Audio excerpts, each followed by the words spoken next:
سنت کی حجیت۔ قرآن کریم میں جہاں اصولی طور پر بات کی گئی ہے وہاں احکامات کی تفصیلات بہت کم ہیں، شاذ و نادر ہی ہیں۔ تمام احکامات کی تفصیل سنت میں، حدیث میں موجود ہے۔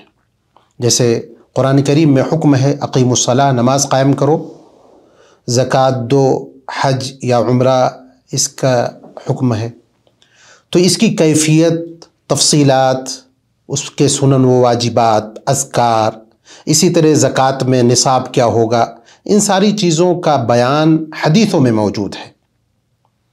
آئیے ہم دیکھتے ہیں کہ اس اعتبار سے سنت کی کیا قیمت ہے، حدیث کی حیثیت کیا ہے۔ پہلی بات یہ کہ سنت کی حجیت جب ہم بولتے ہیں، ہم کہتے ہیں، تو اس کا مطلب کیا ہوتا ہے؟ اس کا مطلب یہ ہوتا ہے کہ حدیث یا سنت اس سے بھی اسی طرح ہم مسائل لیں گے جس طرح قرآن کریم سے لیتے ہیں، اس پر بھی عمل واجب ہے جس طرح قرآن کریم کے اوامر پر عمل واجب ہے۔ اسی طرح ہم اپنی خواہشات کی بنیاد پر، اپنے احوا کی بنیاد پر اس کے کسی حکم کو رد نہیں کریں گے۔ جس طرح قرآن کے کسی حکم کو رد کرنا اپنی خواہشات کی بنیاد پر بہت بڑا جرم ہے، اسی طرح حدیث کے بھی کسی حکم کا انکار یہ جرم ہے۔ اب آئیے دیکھتے ہیں کہ اس کے دلائل کیا ہیں۔ سنت ہمارے لیے حجت ہے، اس کی کیا دلیلیں ہیں؟ پہلی دلیل یہ کہ اللہ رب العزت والجلال نے قرآن کریم میں جگہ جگہ پر جہاں اطاعت اور عمل کا تذکرہ کیا ہے وہاں قرآن کے ساتھ سنت کی طرف بھی اشارہ کیا ہے۔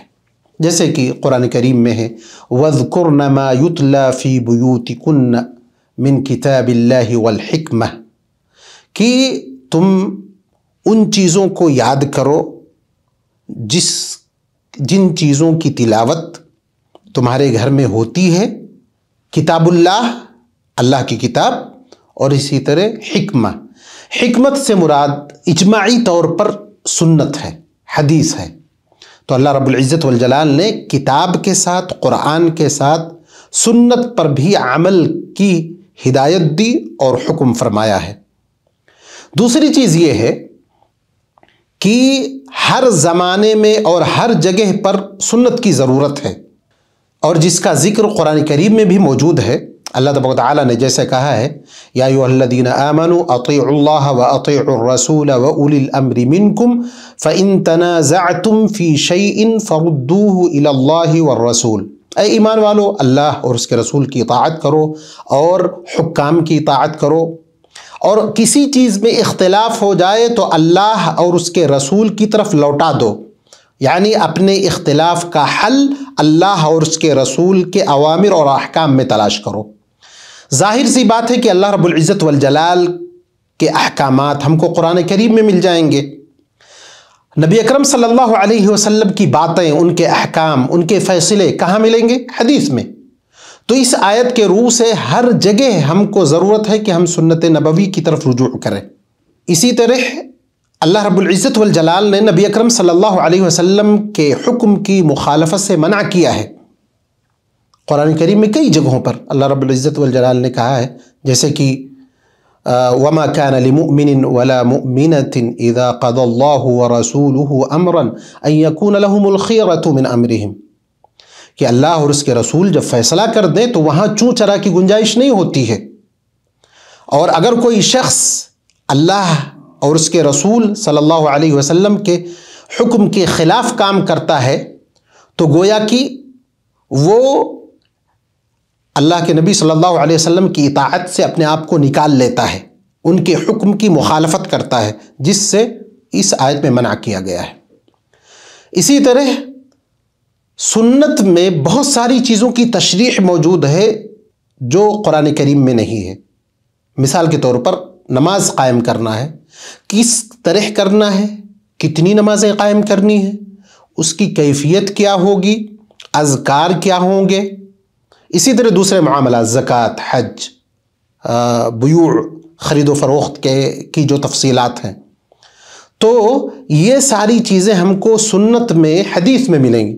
تو اس سے بھی یہ واضح ہوتا ہے کہ ہمارے لیے لازم ہے حدیث سے احکامات کو اخذ کرنا۔ اسی طرح اس کے دلائل میں سے ایک چیز یہ بھی ہے کہ شروع سے لے کر، یعنی صحابہ کرام سے لے کر آج تک امت کا اجماع ہے کہ جس طرح قرآن کریم ہمارے لیے دلیل ہے، اسی طرح حدیث نبوی، سنت، یہ ہمارے لیے دلیل ہے۔ سنت اور حدیث کے احکامات پر ہم کو عمل کرنا ہے، اور جن چیزوں سے اس نے منع کیا ہے اس سے رکنا ہے۔ تو یہ سنت کی حجیت کی دلیلیں ہوئیں۔ اب آئیے دیکھتے ہیں کہ قرآن کریم اور سنت چونکہ دونوں دلیلیں ہیں، تو دونوں کے درمیان تعلق کیا ہے۔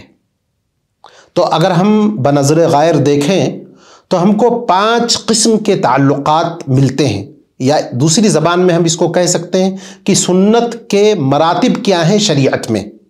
تو 5 قسم کے تعلقات یا 5 مراتب ہیں: تاکید، تفسیر۔ تاکید کا مطلب یہ ہوتا ہے کہ قرآن کریم میں کوئی حکم ہے اور سنت نے تاکیداً اس حکم کو دہرایا ہو۔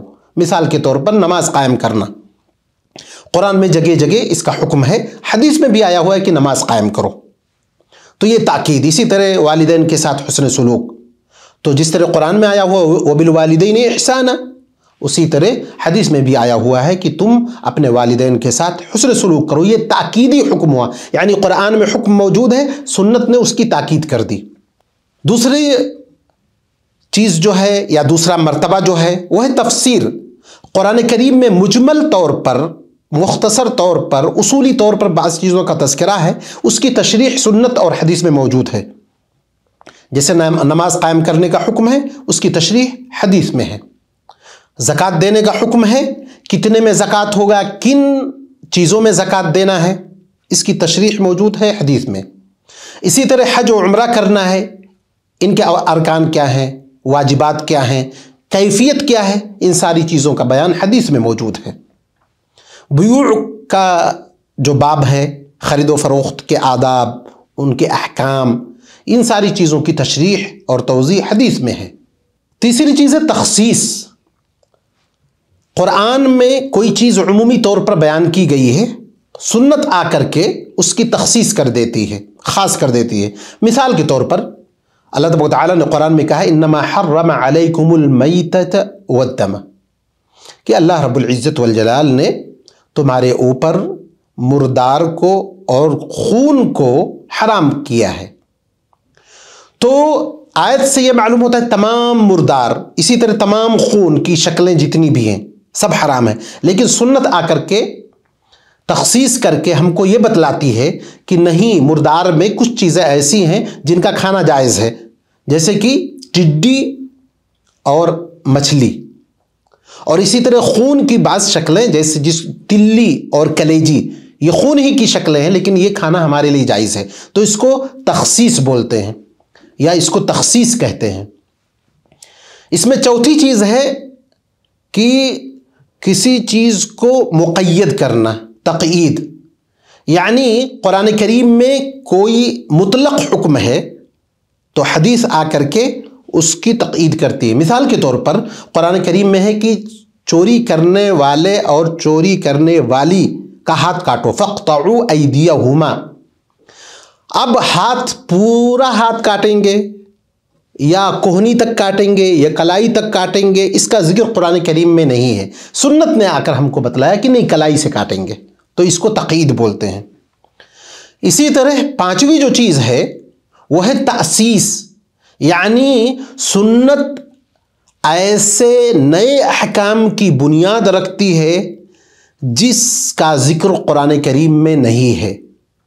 مثال کے طور پر اگر کوئی شادی شدہ آدمی زناکاری کرتا ہے تو اس کو رجم کیا جائے گا، اس کا ذکر قرآن میں نہیں ہے۔ اسی طرح شادی میں بیوی اور اس کی پھوپھی، اسی طرح بیوی اور اس کی خالہ، دونوں کو اکٹھا نہیں رکھ سکتے ہیں، یہ حرام ہے۔ اس کا ذکر قرآن میں نہیں ہے لیکن حدیث میں اس کا ذکر موجود ہے۔ تو یہ 5 مراتب ہیں، یا یہ کہہ سکتے ہیں کہ قرآن اور حدیث کے درمیان یہ 5 قسم کے تعلقات ہیں جنہیں ہمیں اپنے ذہن میں رکھنا ہے۔ تو یہ چند چیزیں تھیں حجیت حدیث کے تعلق سے۔ رب العزت والجلال ہمیں حدیث اور سنت پر عمل کرنے کی توفیق عطا فرمائے، آمین۔